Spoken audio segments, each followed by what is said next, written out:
What is up, XRP community? Thank you for clicking on this video. Today I'm going to give you a general overview of what's going on in the XRP community. If you want to join my Telegram group, it's on the screen. It's free. It's just a chat group for people interested in crypto. A lot of people pay for these and charge. This is free, so links in the video description below if you want to join.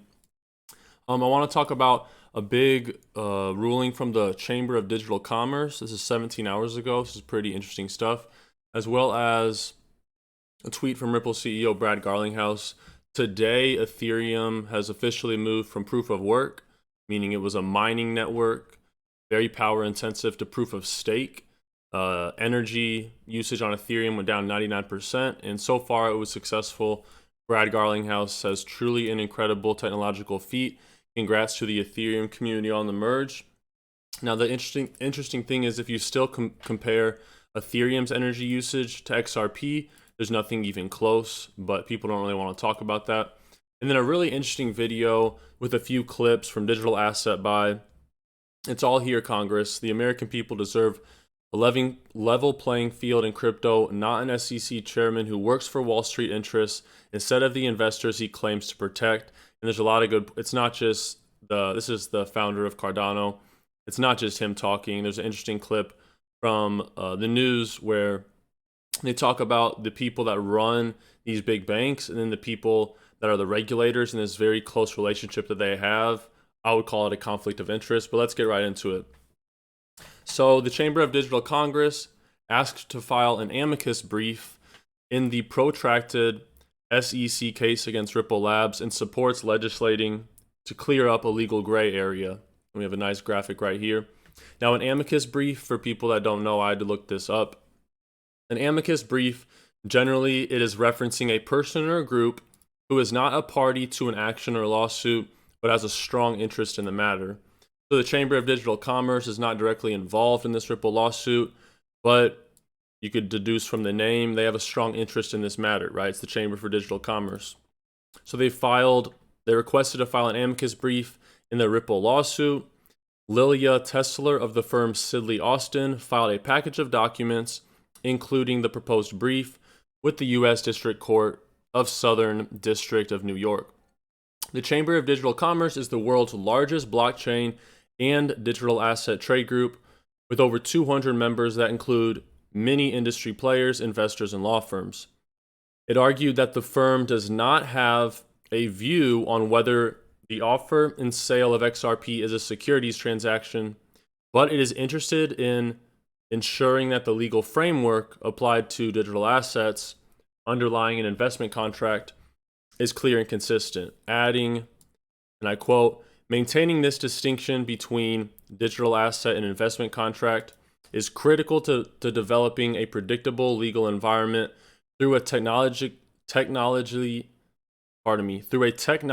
neutral precedent, which this court has the power to do." The documents later restate the question as whether the well-settled law applicable to the offer and sale of an investment contract that is a securities transaction is properly distinguished from the law applicable to secondary transactions in digital assets. So they're referring to maybe the initial sale of XRP tokens was a security transaction, but now the way XRP operates, it is not a security, right? For example, with Ethereum, they had an initial coin offering, an ICO, right? And regulators have said Ethereum is decentralized enough to not be a security, even though the sale of it, many could say and argue, is a security. Similar things with XRP and Ripple, right? Ripple sold this token initially, but the way XRP operates today, it's a utility token for cross-border payments, right? It has a function. It's not something you buy and have equity in Ripple, right? We buy XRP because we believe in what it can do. We don't buy XRP to get a cut from Ripple. Jeremy Hogan, XRP lawyer, big Twitter aficionado, says, the chamber is wading into the Ripple versus SEC case. Expect something similar to what it filed in the Telegram case. And the argument is that although the sale of XRP might have been a security, the token is not inherently a security, like what I was just saying. In the proposed amicus brief, the Chamber of Digital Commerce acknowledges the fact-intensive Howey test, which is at times difficult for even experienced lawyers to apply, let alone market participants without legal training. You think about the Howey test. The Howey test came from the 1930s and deals with orange trees, and someone sold the yield of his orange trees, the oranges, as like shares, right? So you could buy the yield from one orange tree. How can you apply something like that? I know simplicity is oftentimes the best way to go, but when you have something as revolutionary as a blockchain, you know, the internet was innovative, but the blockchain is, they call it Web 3.0. That's just a key word to get funding. I really don't like the whole Web 3.0 mantra, but this is the next .com bubble. Blockchain is going to change every industry, in my opinion, and it's really hard to have something as old as the Howey test to apply to such a revolutionary technology. The Chamber of Digital Commerce asked the court to reiterate the difference between contracts that are securities and the subjects of those contracts which are not securities. The cases cited included a hodgepodge of items. They mentioned whiskey casks, payphones, condominiums, and beavers.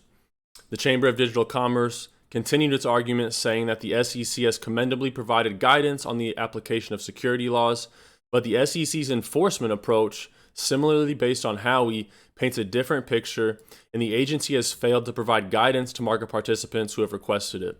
The CDC continues that the SEC is using, in its case against Ripple, a novel application of contract analysis of secondary transactions with assets subject to an investment contract, right?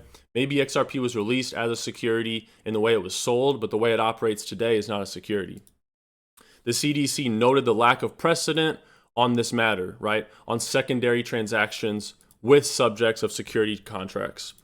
They stated, the Chamber believes that as long as the underlying asset does not include financial interests, such as legal rights to debt or equity, digital assets are presumed commodities.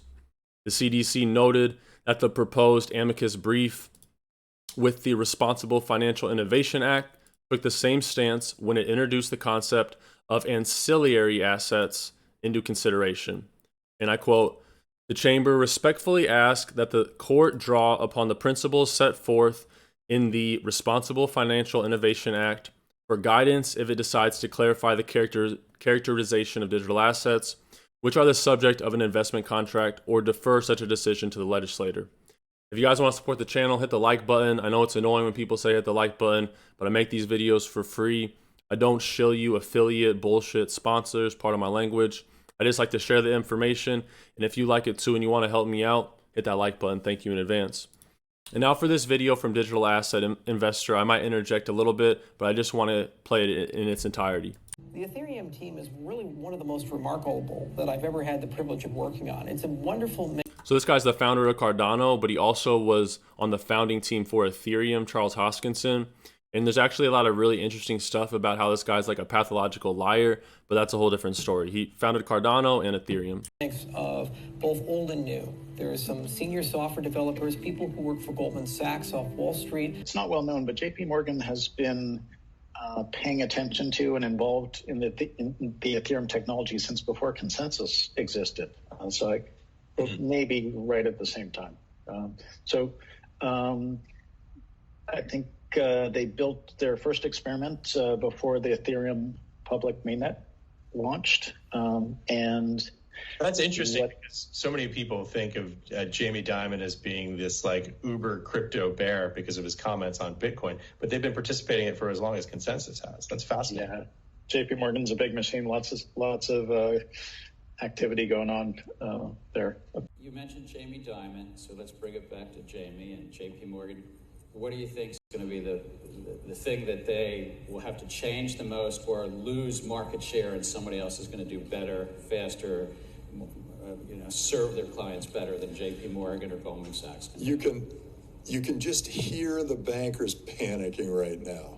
But what feel the panic in their voices. Other Wall Street insider from one of the white shoe firms, Jay Clayton, one of the largest defense firms. And this is where it gets to the conversation about the regulators and the people leading the companies that are being regulated in the conflict of interest. Cromwell on the street that has done work on behalf of broker-dealers for decades. So essentially, when a Wall Street firm gets in trouble, whether it's with one of the regulators or they get sued by the plaintiffs bar, these types of the firms that Jay Clayton comes from, defends Wall Street. Now, you and I have talked about this before, and the biggest problem we have with this, let's grab someone from a Wall Street defense firm like Jay Clayton and put him in charge of the regulatory function like the SEC. It's called the revolving door, where these very highly qualified lawyers